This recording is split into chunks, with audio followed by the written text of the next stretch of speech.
What's going on, everybody? Welcome to this week's AMA for the Colorado Rockies, who won yesterday. Drew, they beat the Brewers 3-2. They now have 10 wins on this season. In double digits. What a feat. Are we excited?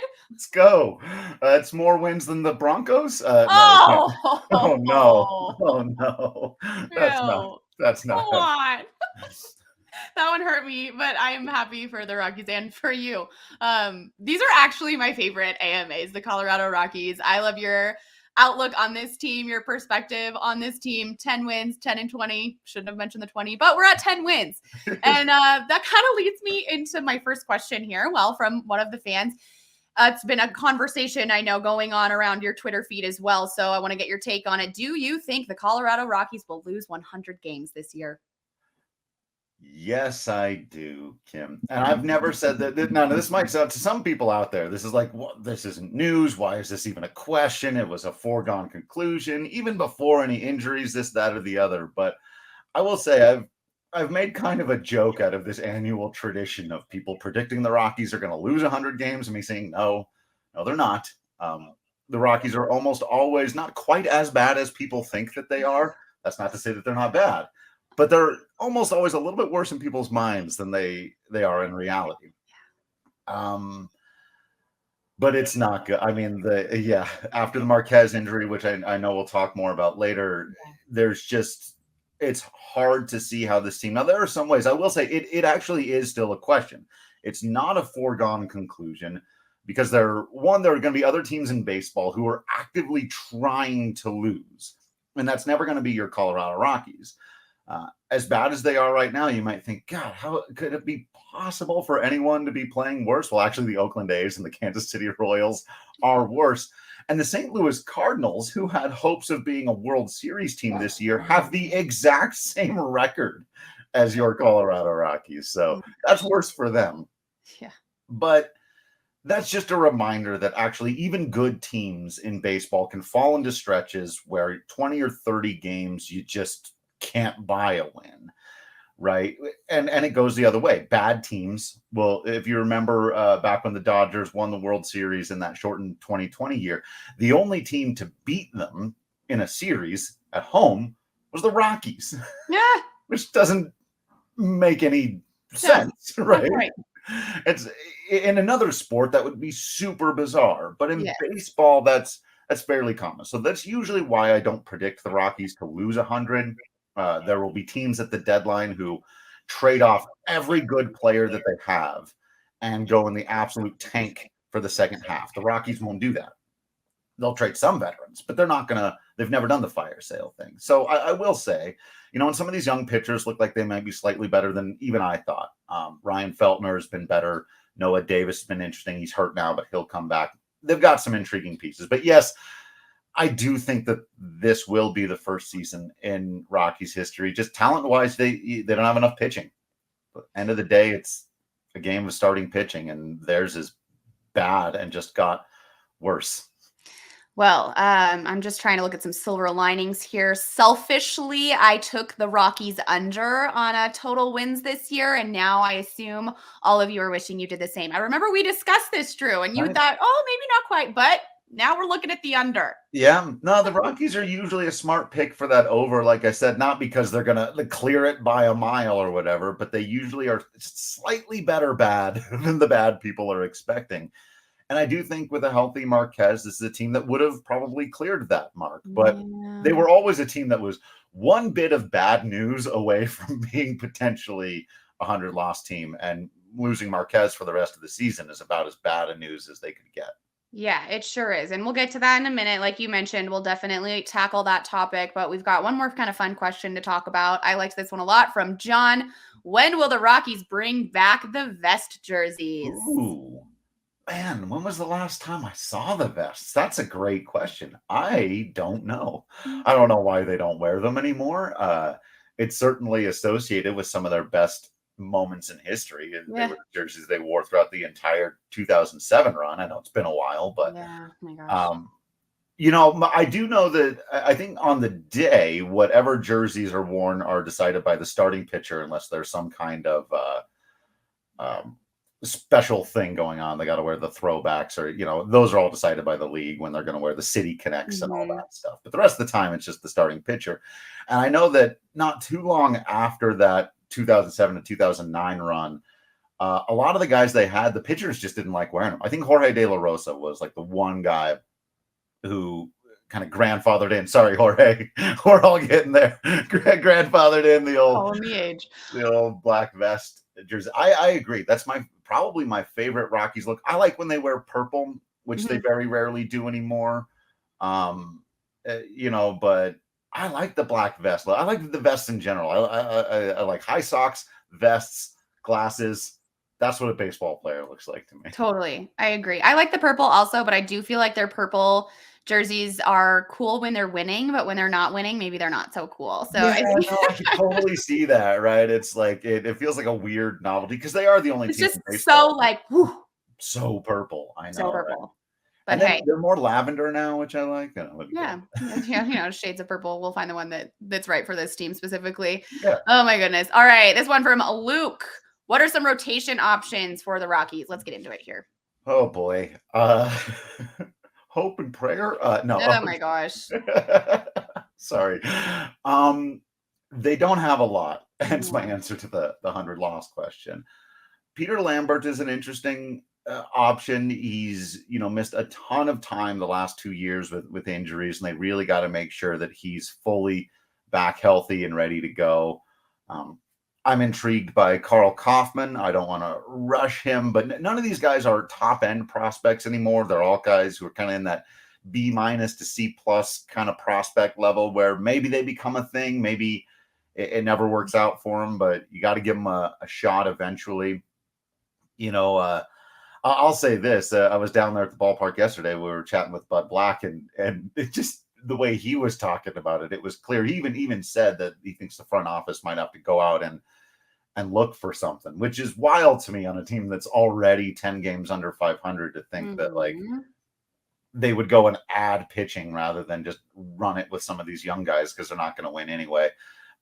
But that just goes to show you how much there's just not an answer to that question. They got some good news with Antonio Senzatella coming back.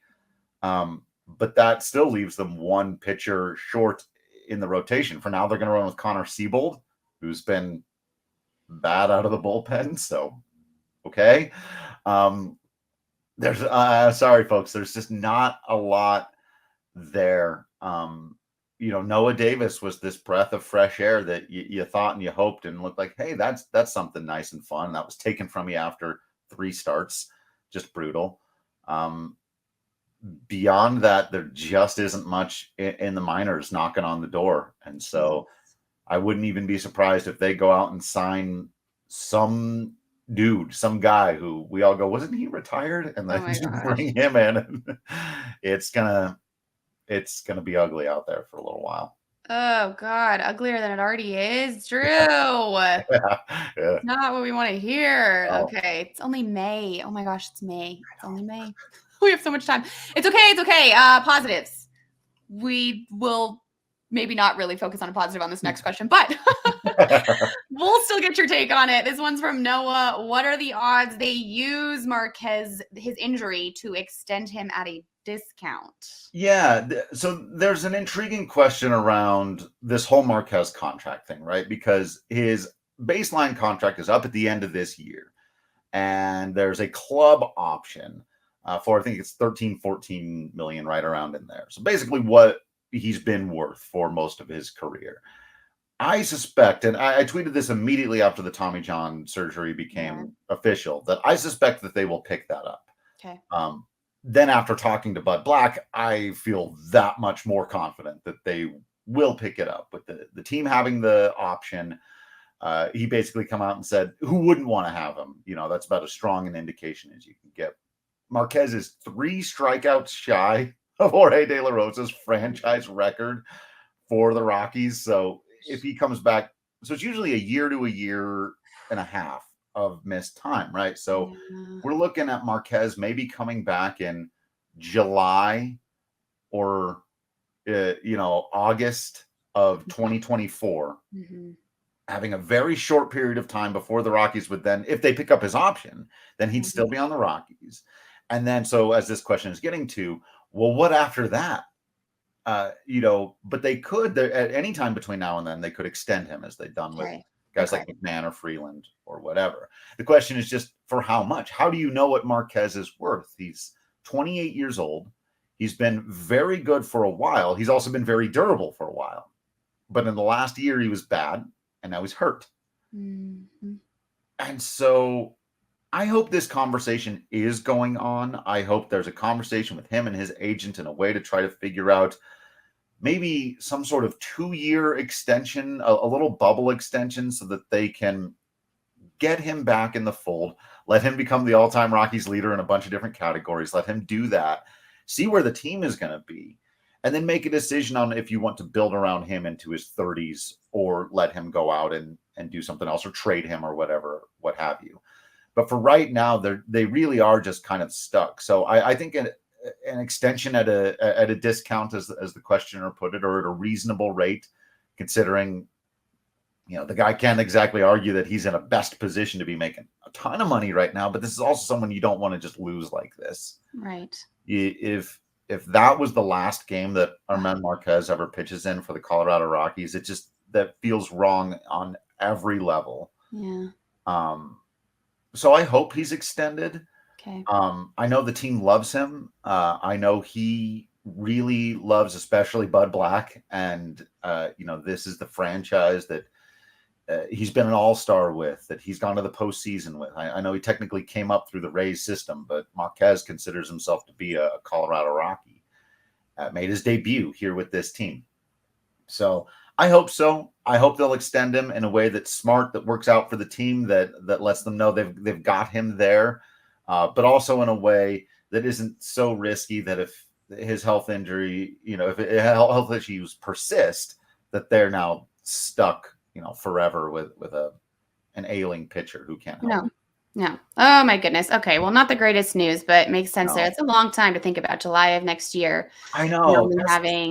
That's what's crazy about Tommy John, Kim, is it's always, and I try to put myself in the perspective of when these guys learn it. I've been here a few times. I remember when Adam Ottavino learned he was going to have Tommy John, and that's just, it's brutal. You can see it in their eyes, doing the calculation of, I'm going to miss a year, a couple of months. Yeah. It's a long, long time. Yeah. Yeah. Oh, what a bummer. All right. Well, we'll switch gears here. We'll wrap this guy up on more of a positive note, because why not? This last question is from Ken, and he says, which members, if any, of the current 26-man roster will be on the next Rockies playoff team? And when do you think they make the playoffs again? No, fair question. This is where I get to exercise one of my favorite muscles, which is trying your imagination. Yeah. Imagination is a good one. Actually, yeah. I have long believed that the strongest bias in sports, maybe just in life, is recency bias. We have a hard time shaking ourselves from how things are right now. Yes. How things are right now is terrible. Mm-hmm. If I transported you back to May of 2005, Colorado Rockies were the worst team in all of baseball. Their best player was a shortstop named Clint Barmas. They were bad. And if I had told you in 2 years, this team is going to the World Series, you would have said you are out of your ever-loving mind. You need to sit down in the corner. Yep. So that's my way of saying, I don't think that it's, I see some people, it's going to be a decade or long. This team will never go back to the postseason again with Dick Monfort as owner or whatever. Mm-hmm. I think 2 or 3 years and they'll be back in the postseason. Probably as a wild card team. That's okay. It's even if you look at their history, it's 2 or 3 times a decade. And then the rest of the decade, they're very poor, but they'll get there. And when I look into their minor league system, I see very similar things to what you would have seen in 05 and 06 going into that 2007 run. And the same stuff that I personally saw and was writing about in 14 and 15 leading into 17 and 18 when they were good. Lots of good talent in the farm system, lots of young players. So to answer the question, I believe Tovar will be on the next postseason team.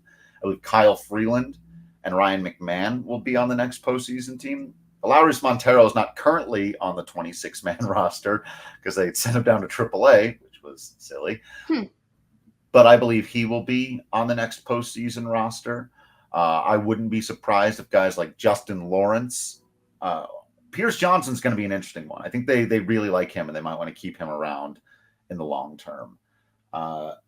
So yeah, and then I wouldn't even be shocked if a player like Antonio Senzatella or our guy Armand Marquez are still around for those next postseason teams. You know, a lot can change. Yes, we were just talking about in 2 years, for better and worse. Yes. The one biggest bit of good news for the Rockies' future, beyond the young players that they do have, that I think Zach Veen, and we've talked about him for a while, Drew Romo, all those guys, is that they've got almost no money tied up beyond the next couple of years, right? They've got the Chris Bryant contract. Right. And that's it. Yep. After this year, Charlie Blackmon's off the books, CJ Cron is off the books, Daniel Bard is off the books. They basically have all the money in the world to spend. Start fresh. And they get to start fresh. So at the very least, they're not stuck. Okay. So yeah, I think by I honestly wouldn't even be surprised if in 2025 they're battling for a wild card spot around these guys who are on the team. You know, as bad as I just told you, they're going to lose 100 this year. I'm not. Yeah, we're not talking about this year. Right. We're looking to the future. Change can happen a lot faster than people think. And like I said, anytime you're worried about that, look at the 2007 team or the 2017 team, and then look at the roster a year or two before. Absolutely. Yeah, it happens. I love that. Well, we're ending this one on a great note then, because everyone just have faith. Change can come.